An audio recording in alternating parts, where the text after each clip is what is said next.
Hello everyone, welcome to Unlock Science. So today I again welcome you back to the Gamma series. और जो आज का हमारा revision capsule है वो एक बहुत से आसान से टॉपिक पे बेस्ड है, दैट इज इलास्टिसिटी. आपको किताबों में ये मैकेनिकल प्रॉपर्टीज ऑफ सॉलिड्स के नाम से भी मिल जाएगा ये. तो ये बहुत आसान चैप्टर है, बहुत छोटा चैप्टर है. तो आइए आज इसको हम लोग फटाफट रिवाइज करके आपको इतना पक्का कर दें कि आप इसके सवाल छोड़ के बिल्कुल भी नहीं आएंगे अपने कॉम्पिटिशन में. ये हमारा आपसे वादा रहा है आपसे ये. So starting with the lecture, that is lecture नहीं कहेंगे हम इसको, रिवीजन कैप्सूल कहेंगे. For detail lectures you can visit to our channel, और जहाँ पे आप इस चैप्टर को डिटेल फॉर्म में दोबारा पढ़ सकते हैं. या जो हमसे कोई नए जुड़ रहे हैं, जो बच्चे अभी अपनी तैयारी शुरू कर रहे हैं कंपटीशन की, वो हमारे लेक्चर्स को इस डिटेल फॉर्म में पढ़ सकते हैं हमारे चैनल पे जाके. तो व्हाट इज इलास्टिसिटी? इलास्टिसिटी में पहला आपका है हुक्स लॉ. तो हुक्स लॉ ये बोलता है कि सपोज ये स्प्रिंग है आपका, ये मास है, अभी ये अपने रेस्ट पे है. हमने यहाँ पे फोर्स लगाया तो स्प्रिंग क्या होगा आपका? स्प्रिंग कुछ अमाउंट डिस्प्लेस हो गया, तो जब छोड़ोगे तो ये वापस रिस्टोर होगा. तो जो रिस्टोरिंग फोर्स होता है it is proportional to minus of x. तो रिस्टोरिंग फोर्स जो होता है वो माइनस ऑफ के एक्स होता है. के यहाँ पे स्प्रिंग कांस्टेंट होता है आपका. सेम वही एग्जांपल अगर हम लें यहाँ पे, तो इसी में दूसरा आपका जो टॉपिक है दैट इज स्ट्रेस. अब स्ट्रेस क्या होता है? सपोज ये रॉड है, इस रॉड के क्रॉस सेक्शन एरिया ए पे हमने एक फोर्स लगाया नीचे, जिसकी वजह से आपका रॉड इलोंगेट हुआ. अब मान लीजिए ये इसका नया लेंथ कुछ स्मॉल एल है, ये इसकी ओरिजिनल लेंथ कैपिटल ए है. अब मान लीजिए बॉडी इलास्टिक है. इलास्टिक मतलब क्या होता है कि अगर मैं यहाँ पे इसका फोर्स छोड़ दूं तो ये वापस सिस्टम अपना शेप और साइज रिगेन कर लेगा. सेम चीज यहाँ पे, मैंने रॉड को खींचा, इलोंगेट हुआ, जब छोड़ोगे तो रॉड अपना वापस शेप और साइज रिगेन कर लेगा, मतलब एक अंदर रिस्टोरिंग फोर्स एक्ट करेगा. So stress is defined as internal restoring force acting per unit area, but under equilibrium condition जो आपका अप्लाइड फोर्स होता है वो रिस्टोरिंग फोर्स के बराबर होता है मैग्नीट्यूड में. तो इसको हम अप्लाइड फोर्स अपॉन एरिया भी लिख सकते हैं. तो ये इसका यूनिट जो होता है दैट इज फोर्स पर area, that is Newton per metre square या पास्कल्स होता है. ये प्रेशर होता है नॉर्मल फोर्स बाय एरिया, वो एक्सटर्नल फोर्स की बात कर रहा है. स्ट्रेस जो बात करता है वो internal restoring force upon area की बात करता है. न्यूमेरिकली ये F अपॉन ए के बराबर होता है, जहां पे F आपका अप्लाइड फोर्स होता है, F restoring is the internal restoring force. क्यों एक्ट करता है ये? क्योंकि बॉडी इलास्टिक है. इलास्टिक बॉडी की प्रॉपर्टी क्या होती है कि फोर्स छोड़ने पे वो बॉडी अपना शेप और साइज वापस रिगेन कर लेगा. कितना खींच सकते हो वो इलास्टिक नहीं होता है, जितना खींचने के बाद जब छोड़ोगे अगर वो शेप और साइज रिगेन कर लेगा तो वो इलास्टिक कहलाता है. नहीं कहलाएगा तो प्लास्टिक कहलाएगा बॉडी आपकी. नेक्स्ट है आपका टाइप्स ऑफ स्ट्रेस. ये होता है longitudinal stress, volumetric stress and shear और टेंजेंशियल स्ट्रेस. अच्छा, तीनों में फॉर्मूला फोर्स बाय एरिया ही होता है. लॉन्गिट्यूडनल दो होते हैं, टेंसाइल और compressive. So what is longitudinal? जैसे ये लेंथ है, मैंने इस पे फोर्स लगाया ऐसे करके, तो क्यों कहा गया लॉन्गिट्यूडनल? एरिया ये है, खींच ऐसे नीचे रहे हो, तो जिस एरिया पे खींच रहे हो वो एक दूसरे के नॉर्मल है, तो इसको नॉर्मल स्ट्रेस भी कहा जाता है. तो आपका ये एरिया है, ये वो एरिया है, इसको ऐसे खींच रहे हो तो फोर्स का डायरेक्शन और एरिया का डायरेक्शन आपस में नॉर्मल है. खींचा तो टेंसाइल कहलाएगा. लेंथ चेंज हो रहा है तो इसलिए इसको नाम दिया गया लॉन्गिट्यूडनल. इसी फोर्स को ऊपर लगाओगे तो ये लेंथ कम होगा, कॉम्प्रेसिव, बट अभी भी उसका लेंथ ही चेंज हो रहा है. तो लॉन्गिट्यूडनल दो हैं, खींचोगे तो टेंसाइल, ऊपर पुश करोगे तो compressive. Now what is volumetric stress? मान लीजिए अगर आपका ये कोई फेस है स्क्वायर का, हमने यहाँ पे हर तरफ से फोर्स लगाया, या क्यूब का फेस है, तो फोर्स और जिस फेस एरिया पे एक्ट कर रहा है दैट इज वॉल्यूमेट्रिक स्ट्रेस, क्योंकि इसके अप्लाई करने से आपका हर फेस श्रिंक करेगा, तो आपका volume at the and come हो जाएगा, इसलिए बोलते हैं volumetric stress. What is shear stress? मान लीजिए एक बॉडी ऐसे ग्राउंड पे रखी हुई है जिसका ये फेस जो नीचे वाला है वो ग्राउंड के साथ रेस्ट पे है, हमने फोर्स ऊपर लगाया एक, तो क्या होगा, जो अपर फेस है वो कुछ आगे शिफ्ट हो जाएगा। मान लो ए है, ए डैश पे आ गया, बी पॉइंट शिफ्ट होके पहुंच गया बी डैश पे, तो इस बॉडी का नया शेप कुछ ऐसा हो जाएगा, थीटा एंगल। बाकी फोर्स आपने क्या किया है, फोर्स इसमें ऐसे लगा रहे हो, इसीलिए इसको नाम देते हैं टेंजेंशियल स्ट्रेस, क्योंकि ये फोर्स जो होता है इसमें, ये वाला फोर्स ये सरफेस एरिया के पैरेलल है। ये दोनों होते हैं नॉर्मल स्ट्रेस, क्योंकि क्या है आप देखो ना, ये एरिया है, इसको आप ऐसे पुश करोगे तो एरिया के जस्ट नॉर्मल फोर्स लगाओगे, यहाँ पे क्या है शियर में एरिया के साथ फोर्स लग रहा है, तो इसलिए इसको बोलते हैं शियर स्ट्रेस या टेंजेंशियल स्ट्रेस भी नाम दिया जाता है इसको। बाकी तीनों में formula is force upon area. Next बात करते हैं स्ट्रेन की, तो स्ट्रेन भी वही तीन कैटेगरी हैं, लॉन्गिट्यूडनल, वॉल्यूमेट्रिक और shear.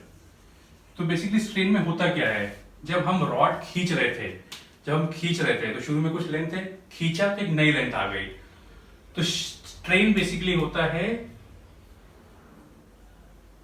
Change of dimension upon original dimension. तो अगर बात करें लॉन्गिट्यूडनल की, तो change of length upon length, tensile में ये पॉजिटिव होगा, कॉम्प्रेसिव में ये नेगेटिव होगा। वॉल्यूमेट्रिक में क्या लिखोगे, change of volume upon original volume. Shear का देखो, शियर में फिगर कैसा बनाया था हमने, ये कुछ नया फिगर ऐसा बन रहा था आपका, तो अगर हम ये चेंज ऑफ डायमेंशन x है और ये लेंथ l है, तो शियर स्ट्रेस क्या था, चेंज ऑफ डायमेंशन और what is original dimension l, क्योंकि लेंथ l है, नया लेंथ ये हो गया है, तो लेंथ में चेंज कितना आया है, डेल्टा x। बाकी अगर ये एंगल थीटा है तो आप देखो इस ट्राइंगल में जो tan थीटा की वैल्यू होगी वो डेल्टा x अपॉन l के बराबर ही होगी, तो यहाँ पे थीटा को हम बोलते हैं एंगल ऑफ शियर या shear angle, angle of shear भी कहते हैं इसको। तो ये आपका हो गया स्ट्रेन के बारे में, जहां पे ये change of dimension upon dimension के बारे में स्टडी करता है। नेक्स्ट बात करते हैं मॉडुलस ऑफ इलास्टिसिटी की, तो ये बोलता है कि स्ट्रेस जो होता है वो स्ट्रेन के प्रोपोर्शनल होता है, ये हुक्स लॉ का दूसरा फॉर्म था। तो स्ट्रेस बन जाएगा कुछ कांस्टेंट टाइम्स स्ट्रेन, तो ये जो कांस्टेंट k है जिसको हम लिखेंगे स्ट्रेस अपॉन स्ट्रेन, इसी को हम बोलते हैं modulus of elasticity. So stress upon strain का जो रेशियो होता है उसको हम कहते हैं मॉडुलस ऑफ इलास्टिसिटी, और जब तक हुक्स लॉ ओबे करेगा स्ट्रेस स्ट्रेन का ग्राफ सीधा बनेगा। So under the limit of Hooke's law being obeyed, stress and strain graph will have a linear shape, और जहां पे जो थीटा होगा इसका जो स्लोप निकालोगे, स्लोप मतलब tan थीटा, वो आपको मॉडुलस ऑफ इलास्टिसिटी देगा। ये काफी इंपॉर्टेंट रिलेशन, इसको नोट कर लीजिए। जब तक हुक्स लॉ ओबे होगा स्ट्रेस स्ट्रेन का ग्राफ लीनियर बनेगा, इंक्लाइन टू स्ट्रेन एक्सिस, जो एंगल थीटा आएगा उसका tan निकालिए या स्लोप निकालिए, जो स्लोप आएगा वो आपको मॉडुलस ऑफ इलास्टिसिटी दे देगा। तो पहला आपका आता है इसमें यंग्स मॉडुलस। तो यंग्स मॉडुलस होता है longitudinal stress upon longitudinal strain. Stress क्या है, force by area, and what is longitudinal strain, delta L upon L. तो ये आपका बन जाएगा यंग्स मॉडुलस। अच्छा, स्ट्रेन का कोई रेशियो नहीं होगा क्योंकि ये डायमेंशन अपॉन डायमेंशन ही है, तो इसका कोई भी यूनिट नहीं होगा, तो जो यूनिट स्ट्रेस का होगा वही यूनिट आपका यंग्स मॉडुलस का होगा। That means Young's modulus will have a dimension of newton per metre square और पास्कल्स। अब आगे आइए बात करते हैं, इसमें दो और हैं, एक है बल्क मॉडुलस और एक है आपका शियर मॉडुलस। तो यंग्स मॉडुलस लेंथ वाले की बात करता है या लॉन्गिट्यूडनल के बारे में बात करता है। जो बल्क है आपका, bulk modulus talks about volumetric stress. तो B is volumetric stress upon volumetric strain. तो ये बन जाएगा F upon A upon delta V upon V। अच्छा, इसमें चीज और है, इसमें मान लीजिए आपने ये कोई बॉल ली, अगर हर तरफ से इस पे फोर्स लग रहा है, फोर्स इसके एरिया के नॉर्मल है, तो क्या हो रहा है, इसका वॉल्यूम घटता जा रहा है। That means delta V by V की वैल्यू हमेशा नेगेटिव होगी। और वॉल्यूम में क्या होता है, फोर्स अपॉन एरिया इज, क्योंकि क्रश हो रहा है तो इसको हम प्रेशर भी कहते हैं। तो we can write minus P upon delta V upon V। Negative क्यों है, क्योंकि यहाँ पे आपका क्रश होने पे वॉल्यूम कम होता जा रहा है। बाकी यूनिट भी आपका वही होगा, न्यूटन पर मीटर स्क्वायर। फिर जो लास्ट इसमें थर्ड वाला आपका फॉर्म है, that is shear modulus. Shear modulus is written with notation of capital G। तो ये हो जाएगा shear stress upon shear strain. अच्छी बात है, बहुत अच्छी बात है। तो शियर स्ट्रेस बन जाएगा, शियर स्ट्रेस क्या था, स्ट्रेस आपका हमेशा फोर्स बाय एरिया होगा। शियर स्ट्रेन क्या निकाला हमने, डेल्टा x बाई एल निकाला था, जो tan थीटा के बराबर था। tan थीटा क्या था, एंगल ऑफ शियर। इसका याद रखिएगा आप लोग, काफी जरूरी बात थी हमारी यहाँ पे ये। तो ये आपके तीन ही हो गए, यंग्स मॉडुलस, बल्क मॉडुलस और शियर मॉडुलस। प्रेशर किस में यूज करोगे, बल्क मॉडुलस में, क्योंकि यहाँ पे बॉडी कंप्रेस हो रही है। अच्छा, इसमें एक टर्म हमारा रह गया, K एक टर्म होता है 1 upon B। So 1 upon B is known as compressibility. इसको नोट कर लीजिएगा ये। So inverse of bulk modulus is compressibility. Last topic तो नहीं कहेंगे, बट हाँ एक सेकेंड लास्ट टॉपिक है आपका कि potential energy of a stretched wire.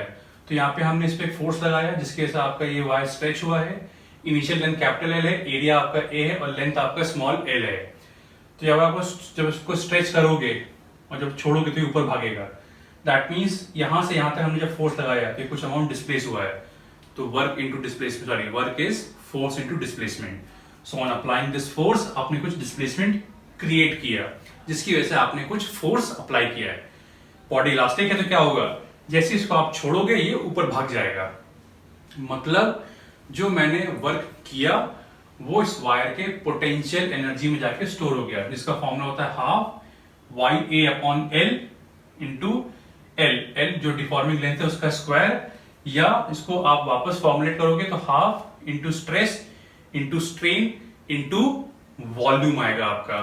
फिर एक टर्म होता है small u. Small u is energy density, u upon v, that is half into stress into strain. तो ये काफी इंपॉर्टेंट रिलेशन, इस पे बेस कई सारे सवाल आपके जेई मेंस और नीट में आपके आते ही आते हैं। तो इस फॉर्मूले को आपको पता होना चाहिए, how to express these all in terms of stress and strain to find energy density.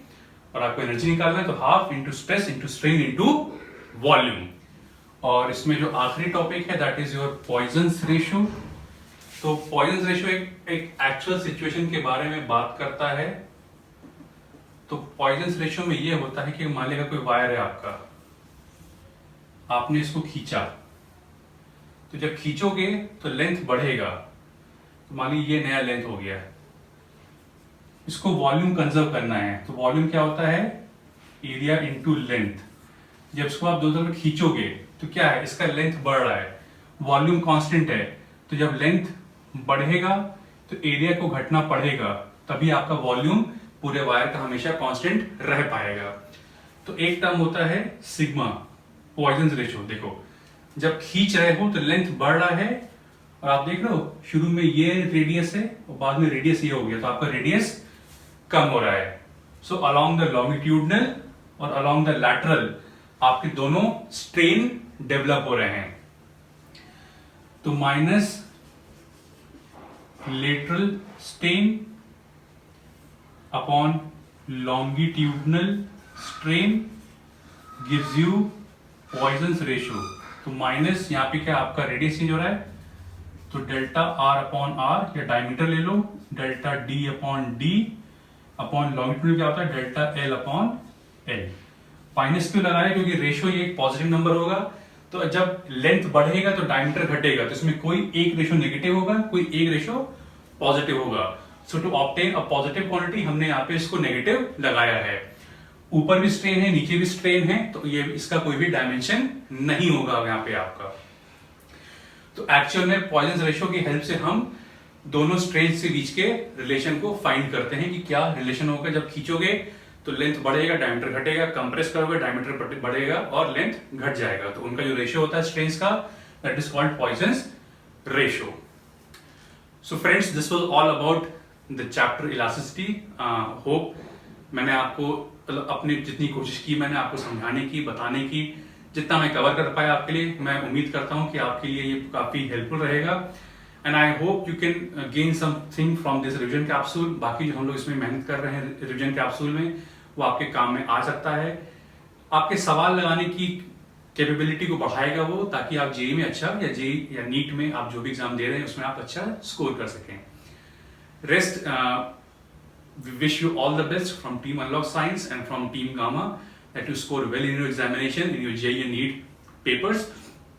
आप अच्छा स्कोर करें, अच्छी रैंक लाएं, अच्छे डॉक्टर्स बने, अच्छे इंजीनियर्स बने, और पेपर पे जब सॉल्व करें तो उसको बहुत ठंडे दिमाग से पेपर सॉल्व करें, मतलब जल्दबाजी ना करें। अपने टॉपिक्स पिक कर लें कि मुझे ये टॉपिक करने हैं, ताकि आप उसको अच्छे से अप्रोच कर सकें। You can plan your paper. तो प्लानिंग इज, मतलब मैं कहता हूँ 80% प्लानिंग ही होती है जो आपकी रैंक अप डाउन करती है। सब करने बैठोगे शायद आपकी रैंक अच्छी ना हो पाए। सो प्लान योर पेपर, हम किस टॉपिक को अच्छा करें, किसको हम कम इंपॉर्टेंस दें, so that you are able to optimize your markings, optimize your rank. So in the end again a very best of luck to all the aspirants of JEE and NEET examination. Meet you in the next lecture. Thank you friends.